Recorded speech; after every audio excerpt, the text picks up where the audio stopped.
सुप्रभात मेरे प्यारे बच्चों। आज मैं आपको आपकी पाठ्य पुस्तक से पाठ 12 अव्यय या अविकारी शब्द पढ़ा रही हूँ।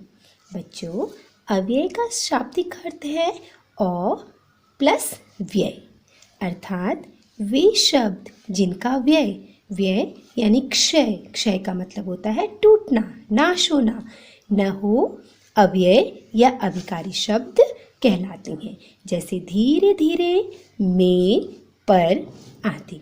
इन शब्दों का रूप सदैव एक सा बना रहता है तथा लिंग, वचन या कारक के कारण इनमें कोई बदलाव नहीं आता। उदाहरण के लिए, राजू धीरे धीरे चलता है। इस वाक्य में धीरे धीरे अव्यय या अविकारी शब्द है। इसमें लिंग, वचन और काल का कोई प्रभाव नहीं पड़ता। किसी भी काल की बात हो, किसी भी लिंग की बात हो, स्त्रीलिंग या पुल्लिंग, इस पर कोई भी प्रभाव धीरे धीरे जो है इस पर कोई भी प्रभाव नहीं पड़ेगा। जैसे लड़का धीरे धीरे चल रहा है, लड़का पुल्लिंग है ना बच्चों, और लड़की धीरे धीरे चल रही है। देखो, लड़का और लड़की के लिए, दोनों के लिए धीरे धीरे आया है ना। लिंग का तो ये हो गया। वचन एक वचन है या बहुवचन है। लड़के धीरे धीरे चल रहे हैं, लड़का धीरे धीरे चल रहा है। बच्चों, इतना समझ आया? देखो, लिंग, वचन और काल का कोई प्रभाव नहीं पड़ा। ठीक है। लड़का धीरे धीरे चला था, लड़का धीरे धीरे चल रहा है, लड़का धीरे धीरे चलेगा। देखो बच्चों, लिंग, वचन और काल का इस पर कोई भी प्रभाव नहीं पड़ा। वो चाहे स्त्रीलिंग है, चाहे पुल्लिंग है, चाहे भूतकाल है, चाहे वर्तमान काल है, चाहे भविष्य काल है, या वचन है, किसी भी वचन में है, एक वचन में हो, बहुवचन में, उनका कोई फर्क इन पे नहीं पड़ता। वो अविकारी शब्द कहलाते हैं बच्चों। ठीक है। देखो, अविकारी शब्द का ही दूसरा नाम होता है बच्चों अव्यय। अविकारी शब्द को ही अव्यय शब्द कहा जाता है। अव्यय मुख्य रूप से 4 प्रकार के होते हैं: क्रिया विशेषण अव्यय, संबंध बोधक अव्यय, समुच्चय बोधक अव्यय, विस्मयादि बोधक अव्यय। अब बच्चों, पहला है क्रिया विशेषण अव्यय। जो शब्द क्रिया की विशेषता बताते हैं उन्हें क्रिया विशेषण अव्यय कहते हैं।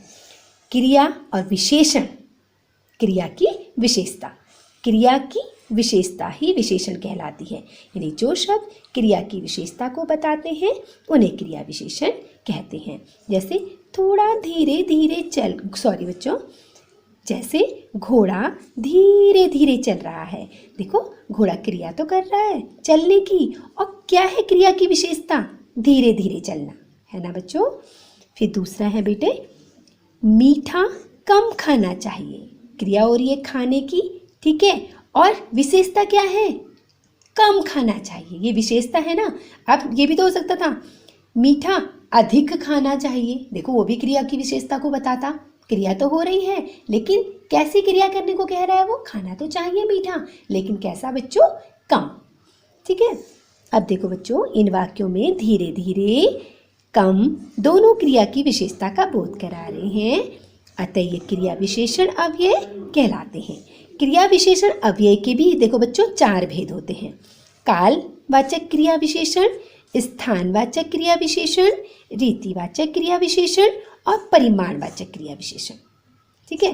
पहले तो अव्यय के 4 भेद हो गए, ठीक है, ये चारों भेद हो गए। फिर क्रिया विशेषण के भी 4 भेद हो गए बच्चों। फिर संबंध बोधक अव्यय, जिन अव्ययों द्वारा संज्ञा या सर्वनाम का वाक्य के अन्य शब्दों के साथ संबंध जाना जाता है, वे संबंध बोधक कहलाते हैं। ठीक है बच्चों, आपस में परस्पर संबंध बताएंगे ये आपको संबंध बोधक अव्यय। यानी जिन अव्ययों द्वारा संज्ञा या सर्वनाम का वाक्य के अन्य शब्दों के साथ संबंध जाना जाता है वे संबंध बोधक अव्यय कहलाते हैं। जैसे आगे, बाहर, आर पार, द्वारा, विपरीत, हेतु, दूर, अतिरिक्त आदि। देखो, वृक्ष के नीचे लड़का खड़ा है, संबंध है ना लड़के का। किससे संबंध है? किससे संबंध है? वो वृक्ष से संबंध है। और क्या संबंध है? वो वृक्ष के नीचे खड़ा है। लड़का कहाँ खड़ा है? वृक्ष के नीचे। रवि का संबंध कुर्सी से है, ठीक है, कुर्सी पर बैठा है। ठीक है, पर ने इन दोनों के बीच में संबंध बता दिया।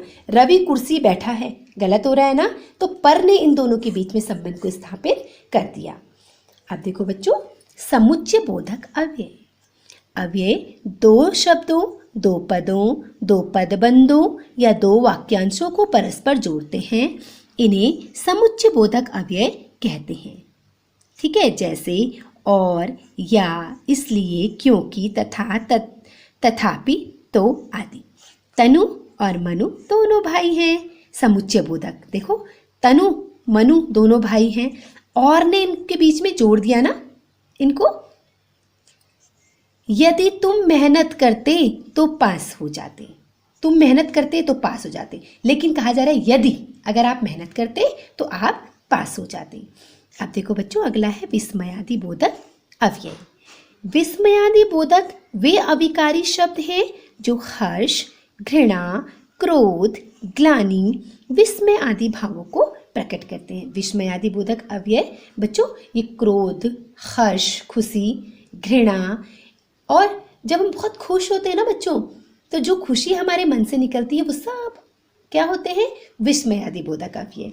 जैसे देखो बच्चों, अरे इतनी जल्दी तैयार हो गए, ठीक है, शाबाश, ऐसे ही पढ़ते रहो। छी छी, कितना घृणित कार्य है, काश वे ऐसा न करते। ठीक है, इन सब शब्दों से विस्मय, आश्चर्य, शोक, घृणा आदि का भाव प्रकट हो रहा है, तो वो सब विस्मयादि बोधक अव्यय होते हैं। उपर्युक्त वाक्यों में अरे, छी छी, शाबाश, काश आदि मन के तीव्र भावों को प्रकट कर रहे हैं, इन्हें विस्मयादि बोधक अव्यय कहते हैं। बच्चों एक बार पुनः दोहराती हूँ, जिन शब्दों का क्षय नहीं होता वे अव्यय शब्द कहलाते हैं। देखो बच्चों, अव्यय शब्द, अविकारी शब्द मैंने आपको इससे पहले की क्लास में भी पढ़ाया है।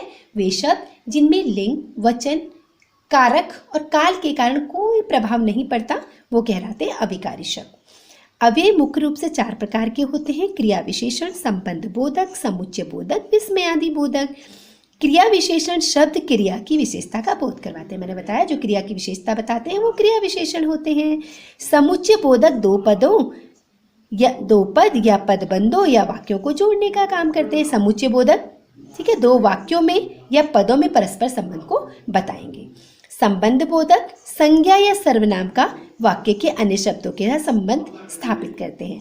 जो संबंध बोधक होते हैं, संज्ञा, जिसमें जो संज्ञा होगी या सर्वनाम होगा वो वाक्य के अन्य शब्दों के साथ संबंध को बताएंगे। विस्मयादि बोधक अव्यय वाक्य में आए भावों को प्रकट करते हैं। वो हमारे मन के भाव होते हैं, उन्हें कौन प्रकट करता है प्यारे बच्चों? विस्मयादि बोधक अव्यय। आज के लिए इतना ही मेरे प्यारे बच्चों, पुनः मैं आपको अगले वीडियो में मिलती हूँ। तब तक के लिए धन्यवाद। आप सभी अपना ध्यान रखिएगा।